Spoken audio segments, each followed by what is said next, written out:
जदि आपण चाहूँगी आमर समस्त वीडियो सर्वप्रथम देखिए ताहले सब्सक्राइब करंतु आउ पाखर थिबा बेल आइकन को दबाई नोटिफिकेशन बेल को ऑन करंतु जहा द्वारा आम सहित आपण जोड़ी रही पारिबे।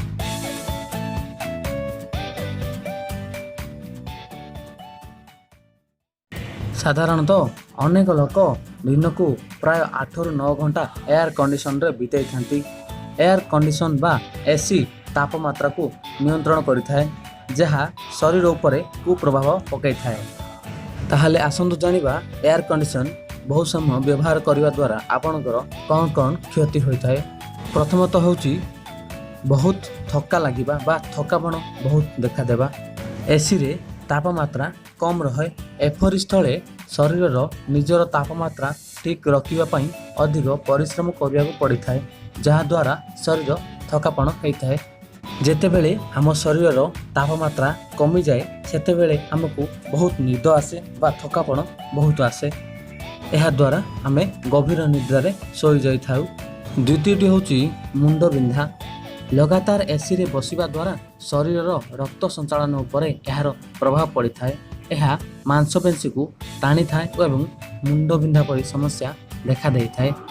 बेले बेले यह सर्दी रे मध्य परिणत हो जाए एवं यह सन्निपात रे मध्य परिणत हो जाए। तृतीयटी होची स्ट्रेस। अधिक समय एसी रे रहिले शरीर को गोटे तापमात्रार अभ्यास हो जाए। एपरि स्थले टिके ठंडा टिके गरम रे रहिबाकू हेले आमे सही न पारू एवं एही स्थल रे स्ट्रेस अधिक देखा देई थाए। एहा द्वारा मनुष्य अधिक लेजी हो जाय थाए बा अलसुआ हो जाय थाए। ताहले चतुर्थटी होची साइनस समस्या। एसी रो ठंडा द्वारा म्यूकस ग्लैंड कठिन हो जाय थाए।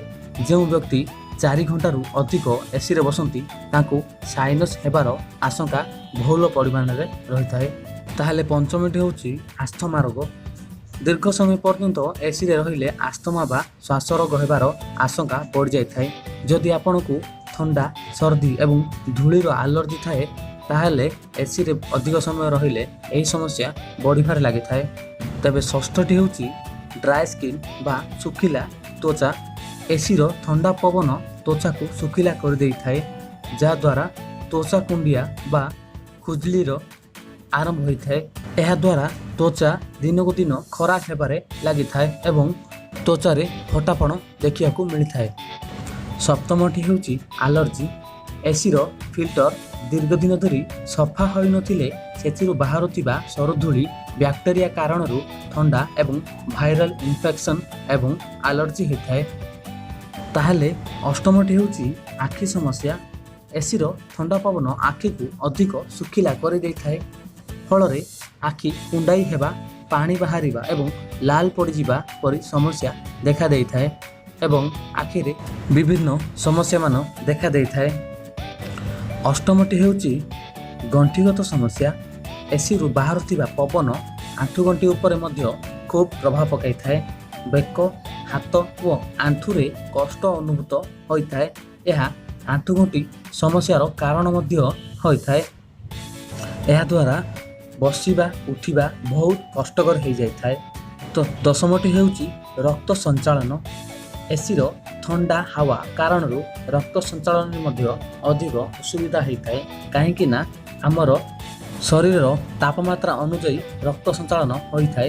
जेतेबेले एसी रो तापमात्रा आम शरीर तापमात्रा ठारू कम होता है सही समय रे रक्त संचालन हेबारे बाधा प्राप्त होता है जहा द्वारा लो ब्लड प्रेशर होता है बा बीपी होता है। जदि ये वीडियोटी भल लगिला ताहले लाइक करंतु शेयर करंतु एवं डेफिनेटली सब्सक्राइब करी पाखर थिबा बेल आइकन को दबाई दियंतु जहा द्वारा आम वीडियो रो नोटिफिकेशन प्रथमे पाइबे। तो पुणी देखा नेक्स्ट एपिसोड रे। तेति में रहउची टाटा बाय बाय। जय हिंद। वंदे उत्कल जननी।